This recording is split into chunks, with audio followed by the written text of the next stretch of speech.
Hello, I'm Waqar Rizvi, and this is Scope. In the first segment of today's show, we're going to discuss about vote delays and voting issues in the U.S. state of Georgia during primaries there. Now, we know Georgia, at least Atlanta and other places in Georgia, are majority African-American or have a significant African-American population living there. And there have been in the past as well issues vis-a-vis voting. And with the primaries that have currently taken place, both Democratic primary as well as congressional/Senate primaries, there were major voting issues in this latest elections, which had, mind you, been delayed twice before because, of course, of the COVID-19 pandemic, which, of course, makes sense in that context. Nevertheless, we know that Donald Trump is also against mail-in ballots because he says that those are ripe for fraud and misuse. But also, then, this doesn't really bode very well, does it, at a time when we know a lot of the people within the African-American community have been worried about voter suppression, specifically for their votes,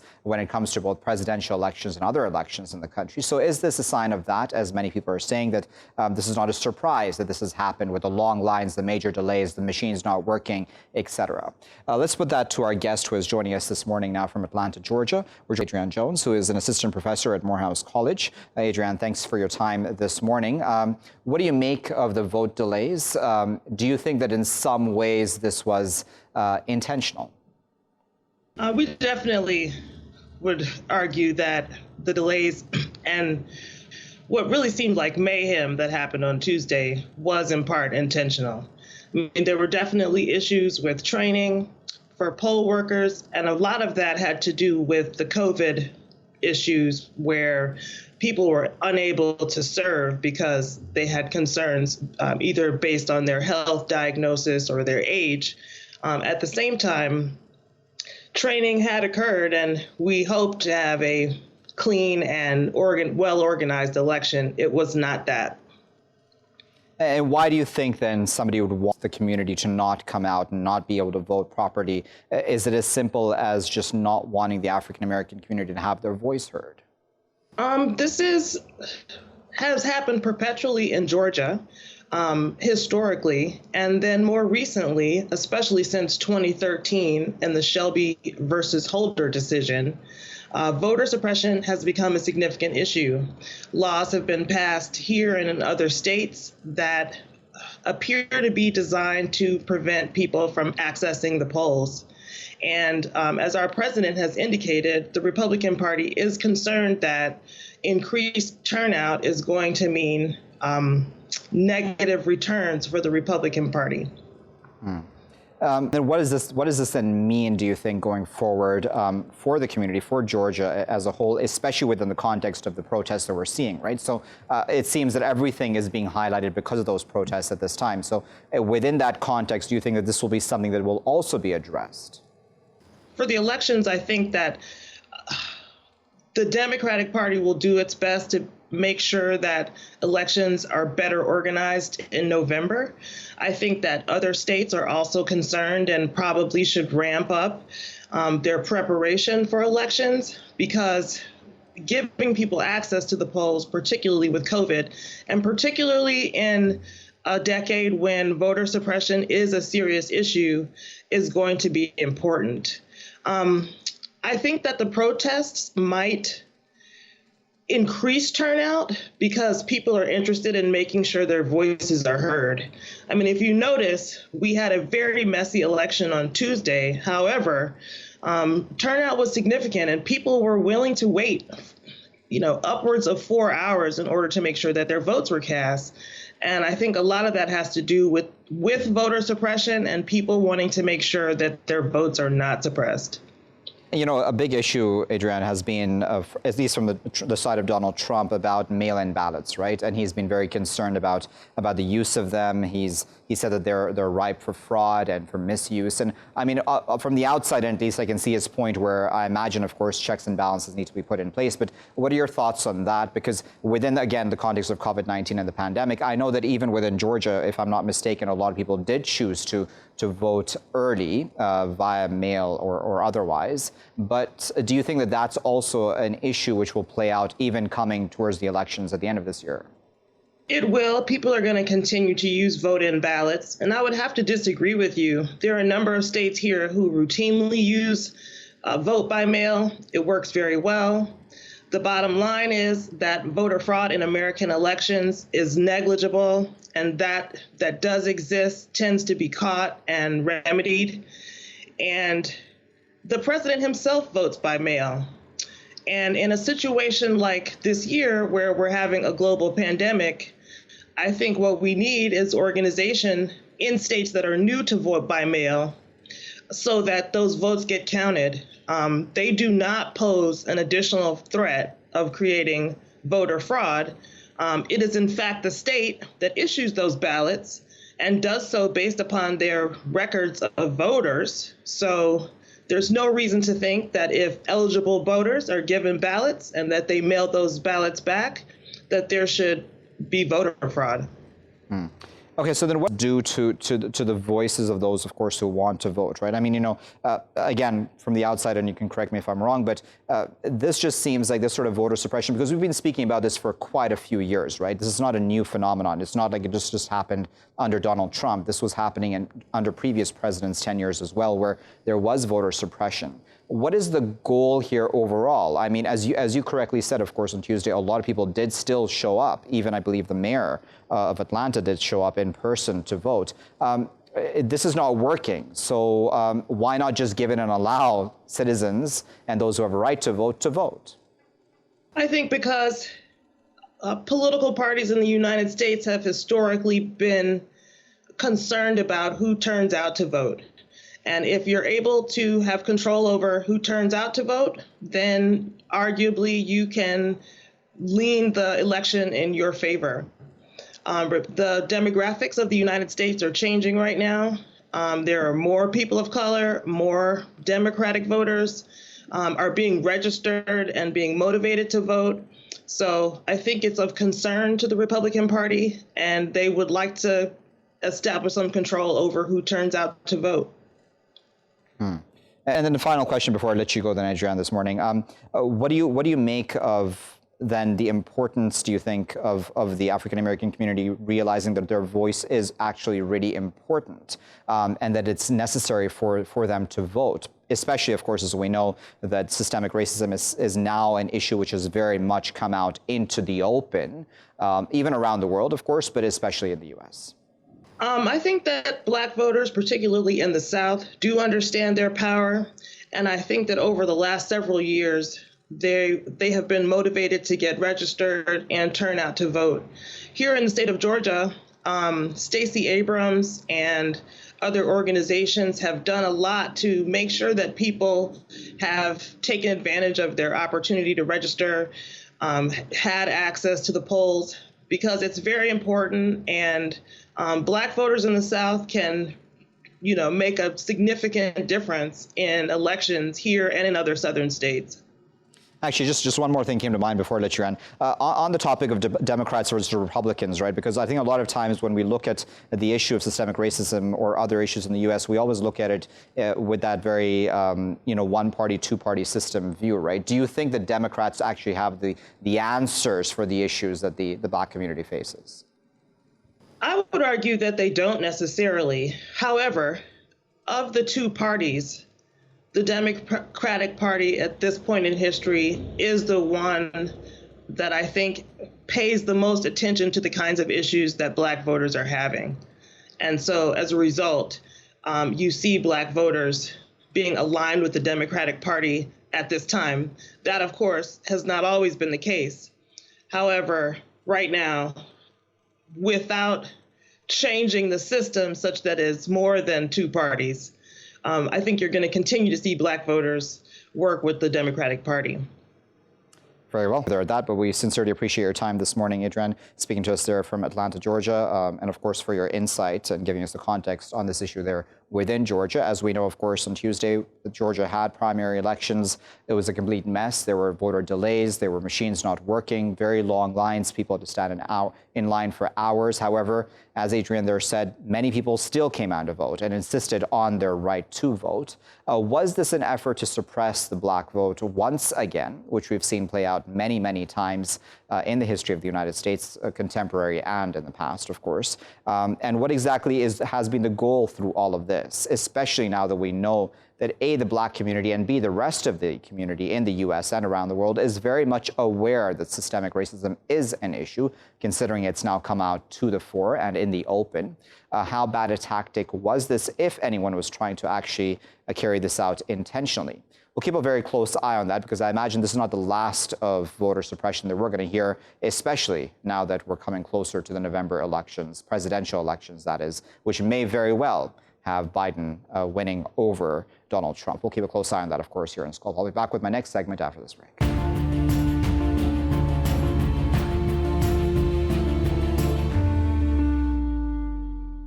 Welcome back, viewers. You're still here on Scope with me, Waqar Rizvi. In this segment, we're going to discuss an interesting statement that came out of the Norwegian Refugee Council's Secretary General. Now, the NRC has released a list of the 10 most neglected displacement areas in the world, and 9 out of the world's 10 most neglected displacement crises are in fact found in Sub-Saharan Africa. Now, the NRC Secretary General went on to say, and I'm going to quote him directly now, that maybe in this age when we discuss structural racism, is there some racism here? How come Africa is time and again at the bottom of this attention and the resource and diplomacy list? He said a life in Africa should be as of much value as a European or an American or an Asian life. End quote. Is that a good point that he's making? Because certainly when we talk about Africa, there's always this A, certain image in a person's mind, and B, when it comes to such crises, it seems that for a lot of us around the world, if we're completely honest, it doesn't even really come onto our radar screen. Why is that? Well, let's discuss all of that a bit further. We're now joined by Phil Clark, who is a professor of international relations at SOAS University of London. He's a specialist on conflict issues in Africa. He's joining us now from London. Joining us from Cape Town is Ibtisaam Ahmed, who is an independent researcher and lawyer. Ibtisaam and Phil, thank you both for your time today. Ibtisaam, let me start with you, if I may. What do you make of the fact that most of the displacement crises in the world are in Sub-Saharan Africa, yet they are neglected by much of the world? To me, I think, this, when we talk about Africa, I think often in media and in conversations, we forget the size of this continent. We forget what a huge area we're talking about when discussing this. And to me, I think the comments, in this report about, race being such a crucial and fundamental aspect to the disinterest, it seems like it's a very philosophical argument. I think when we talk about race, we're talking about attitudes, but when we talk about economics, we're fundamentally talking about power. And I think that we shouldn't let a conversation purely on race derail the conversation that, about the fact that there is little strategic value in resolving these conflicts. That's a good point, isn't it, Phil? What are your thoughts on that? Of course, no one wants to make the argument that this is just about race, but it does seem, or do you think that it is a factor in all of this? I do think that race is a factor, but I think maybe the more important point is, particularly from the European and the North American point of view, issues of conflict and displacement in Africa only really hit the headlines, only really get attention when there are African refugees going across the Mediterranean into European states. It's only when this is perceived as being a direct threat to Europe that there's any kind of focus on these issues in Africa. And I think one of the things that's often left out of these discussions around refugees, around displacement in Africa, is that, in fact, African states care for most of their own refugees and internally displaced people. This is often framed as a refugee crisis to Europe, but actually Africa tends to look after its own. The vast majority of refugees and internally displaced people in Africa don't hit the European headlines because they're not going across the Mediterranean. They're actually being looked after by neighboring countries within Africa itself. So this is yet another issue where Europe only really pays attention when it thinks that it itself is being directly affected by these issues. So then, Ibtisaam, do you think that in some ways that Africa should be dealing with this issue on its own, or does it need the international community, i.e. those who are not on the African continent, to come in and help them with this? What are your thoughts on that? So, I think, the African Union, has very much taken this approach in adopting the Kampala Convention, which is the only sort of instrument of its kind, which does cater for internally displaced peoples. And I just do want to draw the distinction between what refugee is and what an internally displaced person is. So a refugee is someone who crosses an international border. And of course, we have the framework. We have the UN has an institution dedicated to upholding, this mandate in which the international community is obliged to protect and assist refugees. Now, unlike refugees, internally displaced peoples don't enjoy the same support. So the Kampala Convention, which it was an attempt to ratify this void within the continent. About, I think, 30 out of the 55 states have ratified it. And again, that's precisely because of the fact that people are being displaced internally. Now, of course, the big problem is that typically the responsibility for internally displaced persons falls onto that particular government. And this, of course, doesn't work because people may, in fact, be fleeing governmental forces in the first place, or the state may not have the infrastructure to do so. So, yes, there's absolutely a need for, African countries to begin to take care of their own, and there have been attempts to do this. But of course, the flip side of that is almost the sort of prevailing attitude of what happens in Africa stays in Africa, and then we know the sort of problem space of that. The other aspect to this is the fact that when it comes to aid, there's a reluctance to have localized aid. So we still have huge humanitarian aid and organizations being, decisions about it are made elsewhere. They're made by Western powers. There's this mistrust. The idea that Africa is just full of corruption, Africans can't be trusted. And of course, there's absolutely racism in that. But, at the heart is to just preserve a certain economic imperative and uphold an architecture which has been argued by some people that the whole system of humanitarian aid and intervention at the moment is just an extension of colonial projects. On that last topic of colonial projects, Phil, if we're just looking for a moment at Africa and Europe's track record there, and of course we can go back, of course, many years to the colonial times, but I don't want to do that necessarily, but just look at more contemporary times and France's involvement, for example, in Mali, right? There was a lot of criticism, and there has been a lot of criticism, and continues to be a lot of criticism of the French role in Mali, even on the ground in Mali itself, about how, the French may be just wanting more influence within that country, et cetera. I wonder what your thoughts are on that, in the sense that, the mistrust goes both ways almost, doesn't it, in that case? Absolutely, and I think Ibtisaam has sort of referred to this issue as well, that there's often this depiction of Africa as being this violent continent, constantly riven by conflict. But what is often left out of that picture is that there are almost always international actors behind many of these conflicts. You mentioned the French involvement in Mali. We could also talk about the French involvement in Central African Republic, in Chad, in other parts of the Sahel. We wouldn't see conflict in these African states on the scale that we do if it weren't for the French economic and military interest in those countries. The French, as the former colonial power in those particular states, is one of the major reasons that we're seeing conflict happening on the scale that we are in those particular places.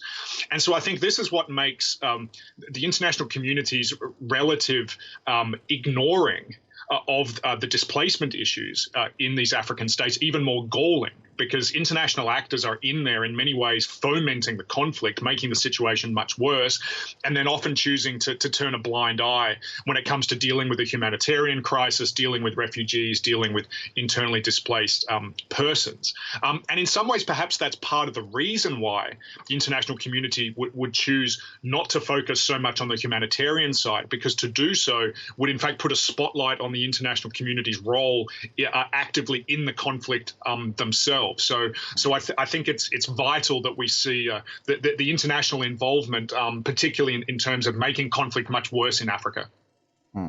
That's interesting because, it's certainly a lot of this displacement that we've seen is because of conflict. And of course, we can refer to terrorism of the likes of Boko Haram, certainly, but then also on the other side about conflicts that possibly are encouraged, sparked, or, happen unintentionally because of external involvement, such as the French involvement in those respective countries that it's been involved in. What are your thoughts on that?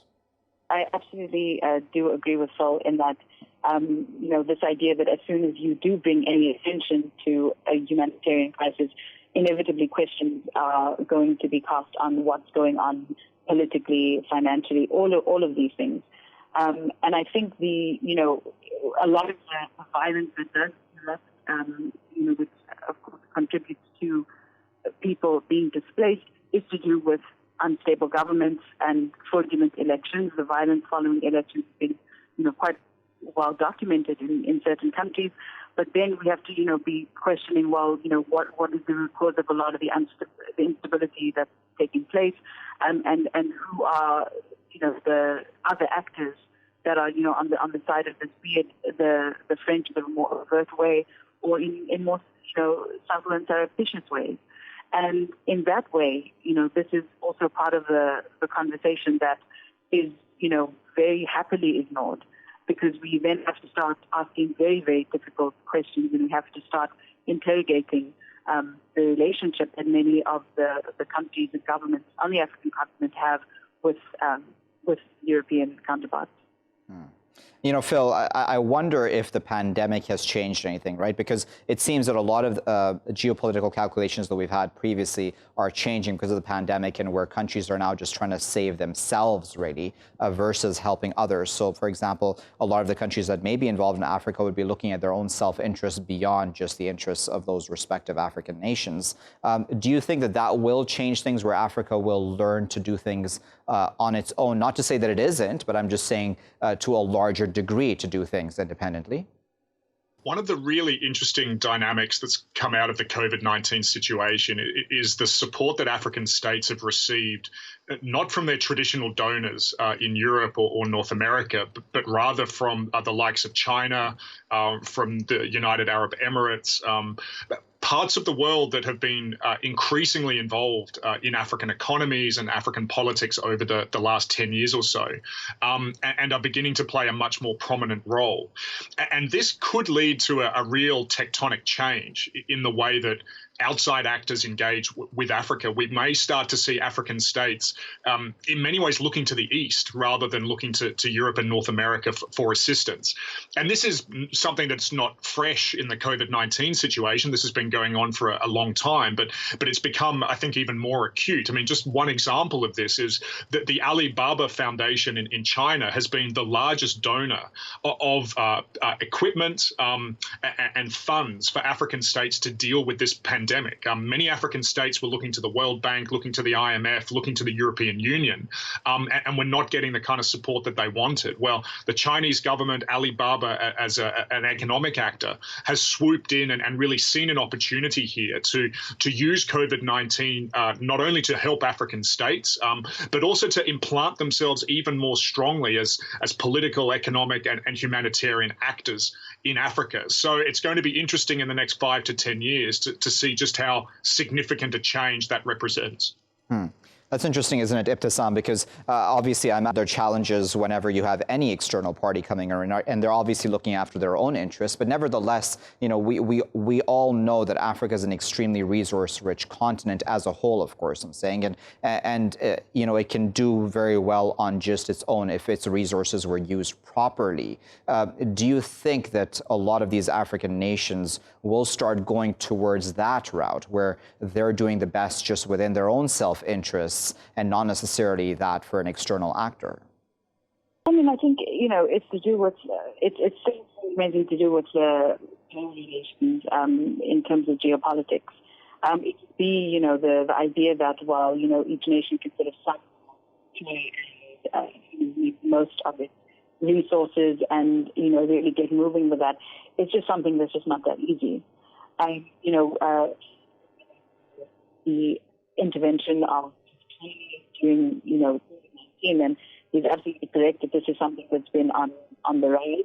And it's something that has created very particular shifts within individual government. And so, there is, on the one hand, anti-Chinese sentiment, or sort of looking to the east, and the other hand, what status quo. So, to me, it sounds nice in theory for countries to be able to get on their feet and look after their interests. But I'm, quite pessimistic as to how it will actually turn out in reality. All right, so Phil, what are your thoughts on that, about how Africa should deal with its own resources and handle its own issues? Because, we have the African Union, and I've asked many Africa experts this in the past, but it seems that the African Union, as even with the United Nations, admittedly, is an institution which has certain handicaps, right? Because obviously it's only as strong as its member states want it to be. Do you believe that the African Union is a good tool to be used to strengthen Africa, to be able to, overcome, of course, security issues, because that's the primary concern always, and then second, to give its respective nations more independence in how they, of course, then use their resources, et cetera? I do think these things are best done through the African Union, but the AU needs to become a much more serious player than it is at the moment. One of the real frustrations of AU leaders, especially in the last 4 or 5 years, has been the fact that AU members constantly refuse to pay their dues. That the AU's coffers are left almost empty because so many African states refuse to pay the fees that they have promised to keep the AU afloat. And that's one of the main reasons that the AU, until now, has been mainly funded by outside parties. And the minute the AU is funded by international actors, it, of course, becomes subservient to the interests and the agendas of those international actors. When the Rwandan president Paul Kagame was the chairperson of the African Union only up until about a year ago, this was his greatest bugbear about the AU. At every single AU summit, he said, this body will not become a serious political and economic player. It will not live up to its potential until African members themselves start to become more involved, and that includes paying the dues that they are supposed to. So even within the AU hierarchy, there is a real concern about this. Now, I think there are changes afoot. I think Kagame's message has started to get through to many AU members. And so we may in the next few years start to see a much stronger and much more robust African Union capable of dealing with issues, especially around conflict, displacement and humanitarian concerns across the continent than the AU has been able to do up until now. Ibtisaam, what's about the African Union and the kind of positive role it should be playing and can play going forward? I mean, I think, people, at least, as a South African, for us, I'm speaking for myself, we always have a sort of some kind of faith in the AU. The idea that, this is something of our own, something that, we should be supporting. It should be a much more robust body. The theme for 2020 is, of course, silencing the guns. This is something very, very important to us. But again, there's so much, the perception of it, Africa just being this one sort of area, continent where, everything is always going to be agreed on, people are going to be acting responsibly, people are going, governments and member states, that sometimes it's a difficult thing to see many of the goals materialize for a number of different reasons. There, of course, sort of more regional bodies have sprung up with, also limitations as well. But again, I think, there's so much that is stifled by certain resource capacities and so on, but also just political will.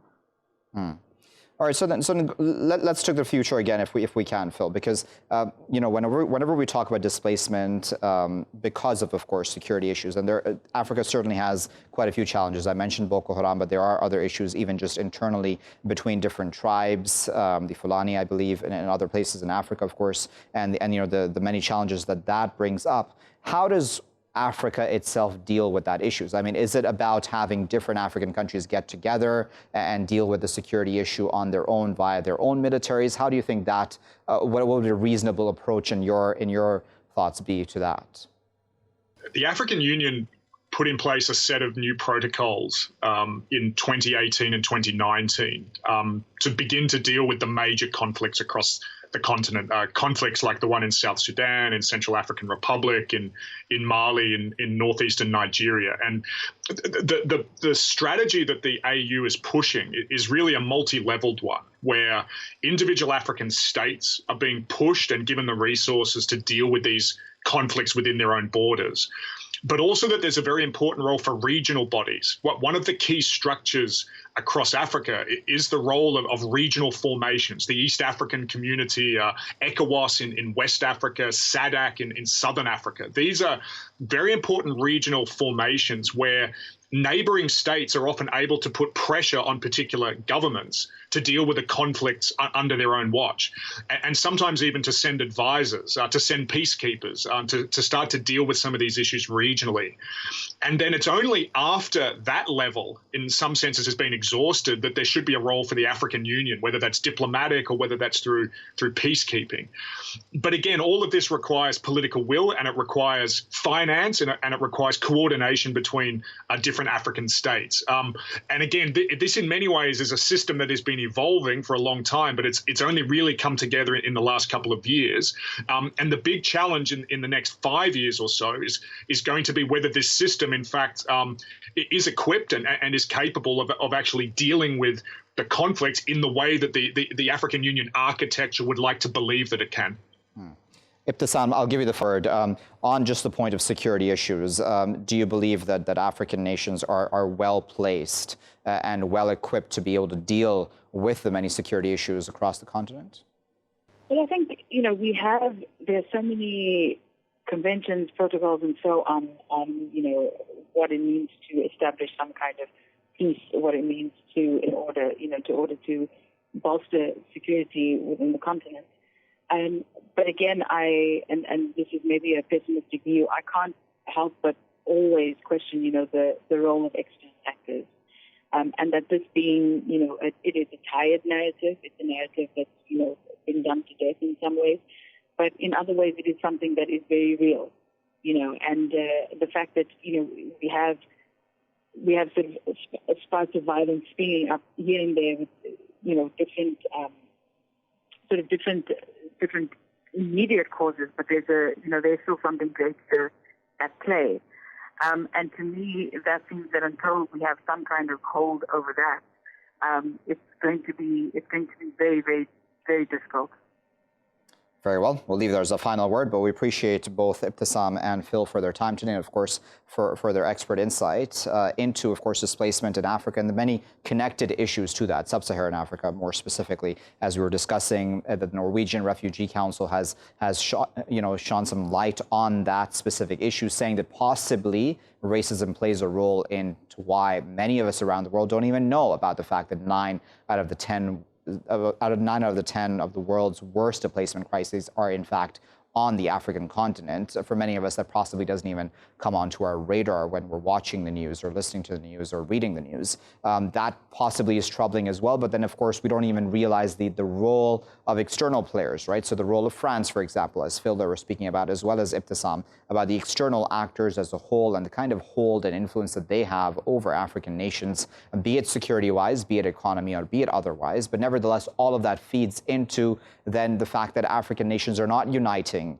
in the way that they should be behind the African Union to be able to deal with many of these issues on their own. That doesn't mean it's not happening at all. As Phil there said, there are positive signs at the AU that possibly some African nations have heeded the calls to unite behind the AU so that the continent can deal with its own issues. And we'll, of course, keep a very close eye on that here in Scope as well. I'll leave it there for now. I've been Waqar Rizvi. Thanks for watching.